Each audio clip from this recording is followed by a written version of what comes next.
So I know that I would love to talk to Sunny in Indiana next. Absolutely. Sunny is calling in, says in the notes, are there scientists in other nations who think there must be a God and assume it must be the majority of God?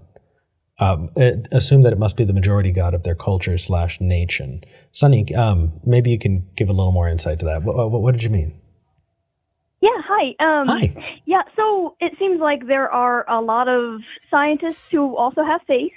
And at least here in America, the majority of those, or all of them that I've encountered, tend to be Christian. And I was wondering if there are other scientists in other nations that have a different majority religion in their culture that say they believe that the universe was created by, the theology of their religion versus, rather than Christianity. I was wondering if you guys know of any scientists from other countries that are like that. Well, I think that the history of the Muslim world, especially in mathematics, is a well-documented, amazing one. The contributions that Muslim scholars have given to the fields of math and science are incredible. I think that there's also something to be said for being of a religion and also being a scientist and even drawing inspiration from your work, from your religion. And there's something else to be said for fundamentalism infecting that. And I think that I don't know how prevalent that is across the board. So, for example, back when the Middle East was exploding with just like new scientific discovery and new literature and philosophy, like the Kalam argument comes from there, and like so much of the philosophy that we reference today actually comes from that period. And that was all inspired, or at least, incorporated into that belief system, right? They weren't all atheists. But that was stymied once a transition of power happened and a more fundamentalist worldview came into that power. So it does become a situation where it's not necessarily theist scientists versus atheist scientists, but rather scientists who are willing to do science and scientists who allow their worldview or their religion to overtake that drive and influence it. And I don't think that's a uniquely Christian thing. Yes, absolutely, Sunny. Sorry. Yeah. So the reason that my question came up was there was a story on NPR this morning where they had an evolutionary creationist come on, and he was explaining how he went from being an atheist to a Christian. And the reasoning for him that he gave was that he just couldn't explain a lot of the complexities of nature and whatnot. The argument that we hear several times over. Yeah. The book that converted him to Christianity was C.S. Lewis's notorious book. Oh, goodness. Yeah. So, but the reason that he gave for being a Christian was that he couldn't explain these things. And I'm wondering, why wouldn't you just say that it's a, God in general? Why would you pick a religion that has so much baggage? Because that's the one because that's the one you're most familiar with. That's the one that is prevalent in the culture that you're in. Yes. So why wouldn't he explore, like, say, I don't know, Hinduism or something else other than just the majority religion in his culture? And I don't know. It just that's what brought the question to mind, and I was wondering if you had any opinions on that. Absolutely. Yeah, it's amazing just how difficult it is for the human mind to apply the same rationality in all parts of their lives. And I know I'm far from doing that, and I'm doing my best to, but I consistently find that I need to relearn skepticism, when it comes to applying it to so many different things. In your example, you obviously have somebody who is an evolutionary scientist, somebody who knows the science, who has, really kind of put in the legwork there. That just doesn't mean that their, skepticism or application of that is necessarily, everywhere in their life. But then again, that's kind of writing them off as not being a skeptic, isn't it? Well, I mean, here's the thing. If you are convinced by a C.S. Lewis book that a particular God exists because you can't explain complexity, then I don't think that you are practicing skepticism well, frankly. To me, that is a red flag. If you can say, I read this one book, and this one book convinced me of this thing that has nothing to do with my field of study, that is a red flag for me.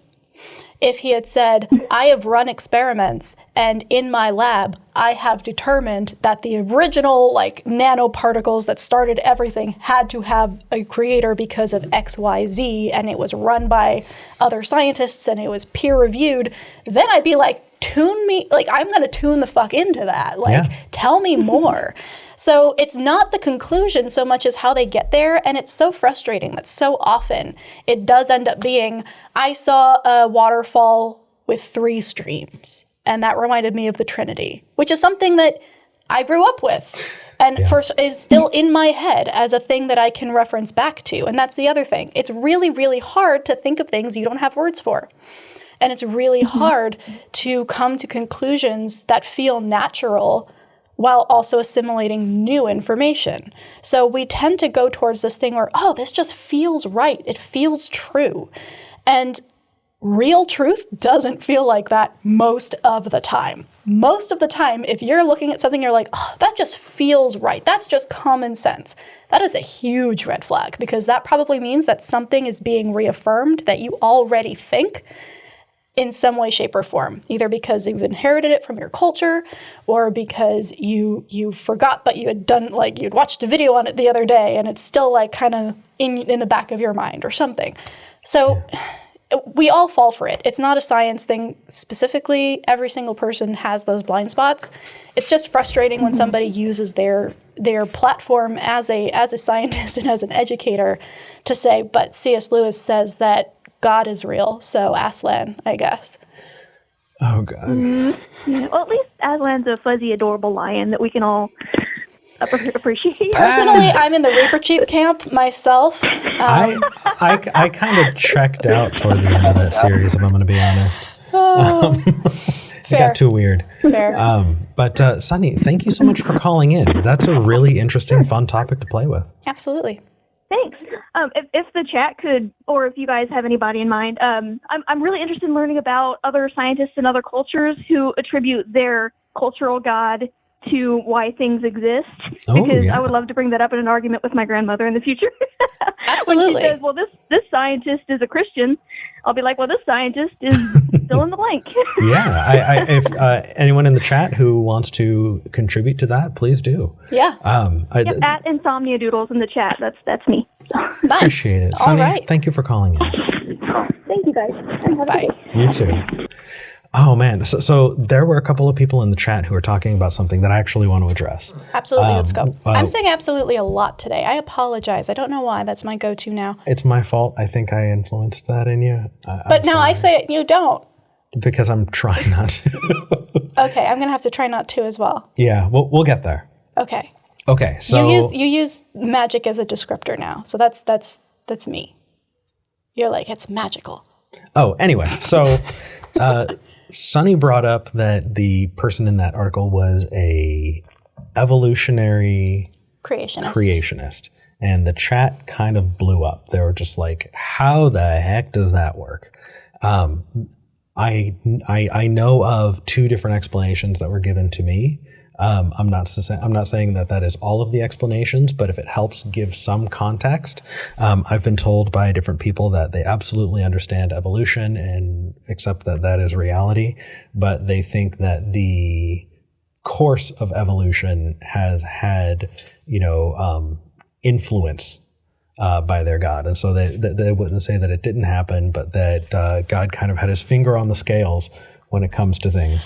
Right. Another is kind of a hands-off approach. Some people have said that, God created everything in such a way that he knew everything would evolve to what it is. And so because of that, it would still kind of have been a creation, and the evolution is just kind of part of the master plan. Which gets rid of a whole lot of, it gets rid of some problems, like the obvious ones within young Earth creationism, but it also opens you up to, okay, well, evolution is essentially, it's death. It's horrible. Like the number of species that have died and just like gone extinct because they couldn't survive evolutionarily outweigh the number of things that are alive today. So like, why would you choose that if you were a good God. So there are Agreed. issues there as well. But yes, there are people who are evolutionary creationists. Yeah, and also not all of them think that a God would necessarily be good. But just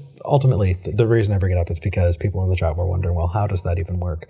That's my understanding, and hopefully that provides a little bit of context. If you are an evolutionary creationist, call in. We would much rather talk to you than give our weird understanding of things. So yeah.